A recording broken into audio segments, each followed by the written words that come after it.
How to change language on ORBOT application. Our guest facing issue to change language on ORBOT app. If that's so, then this video might help you out. Without further ado, let's start into the video.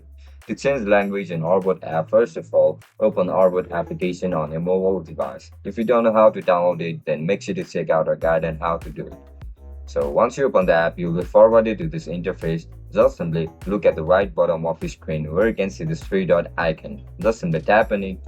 After you click on it, you can see this option for ORBOT settings. Tap on ORBOT settings. After you click on it, select the first option, General.